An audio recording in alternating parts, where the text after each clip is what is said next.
Tonight was probably the most fun I've had at Jiu-Jitsu since starting at Gracie University, but then everything changed. I'm going to tell you exactly what happened and why it changed and what I need from you guys to figure out kind of where to go from here. So tonight was lesson number 19, the hook sweep from guard and guillotine defenses. And I had a blast.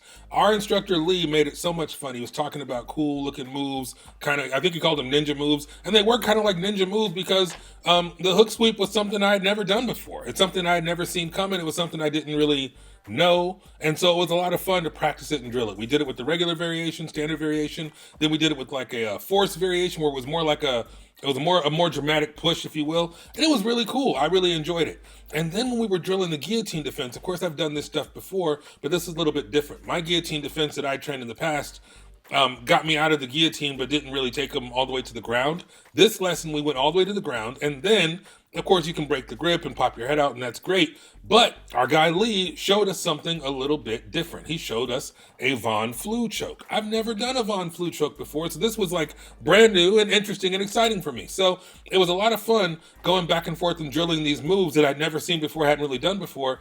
And I enjoyed going slice by slice, variation by variation, and even getting into some of the bonus variation, the bonus slices, things that we don't normally do that are a little more fun, a little more exciting, a little more extra. So that was a freaking blast. We had a good time. We had a good number of people in the class, and everybody was having fun. There's one guy who kept kind of trying to teach, but there's always that one white belt, right, who's always trying to teach everybody else.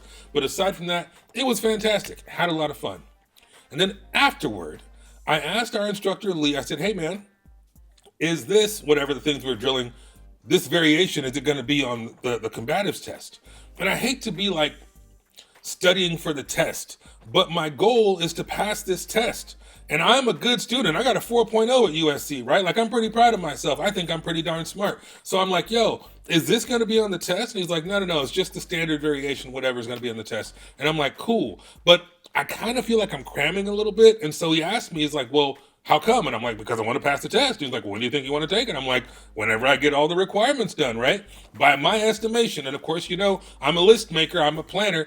I think I should probably be finished with all of the classes at least 3 times through, closer to 4 times through by May, okay? If I could take this test in May, I would feel great. I'd feel like I was on schedule, I was hitting my goals, and I'd feel like $1,000,000. But the tricky part about that is, when I asked Lee about the test, he's like, well, you might want to take some more time. And I'm like, okay, why?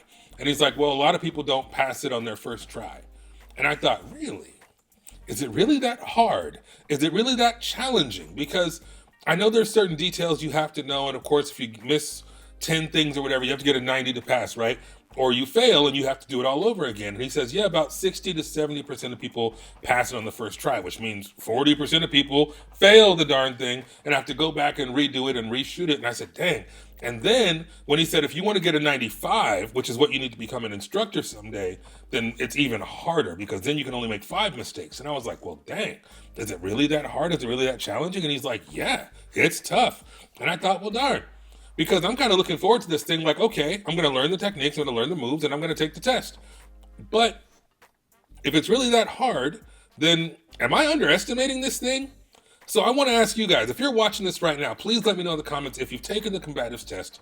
Did you pass it on the first try? And if you did, great. Let me know what your score was, whatever. But if you failed, don't be afraid. Don't be shy. Be vulnerable. If you're scared, you can send me a DM on Instagram at Chris Learns Jiu-Jitsu and let me know if you failed this thing on the first try. I'm not saying Lee's wrong. I trust him. I think he's telling me the truth. Chris said something similar. Chris, the owner of Gracie Laguna Hills, he said, yeah, you know, not everybody passes on the first try.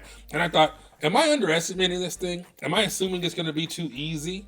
My biggest concern so far is some of the moves that might be hard for my body size and my physical ability. But now he's like, yeah, there's certain things people mess up. If you do, you know, a thumb in grip instead of a monkey grip, as they call it, then that's a deduction. And I'm like, damn. So I'm just curious. Is this thing going to be harder than I thought? Let me know what you think in the comments. Send me a message on social media at Chris Learns Jiu-Jitsu, and I will see you next time. Stay focused, stay positive, and stay vigilant.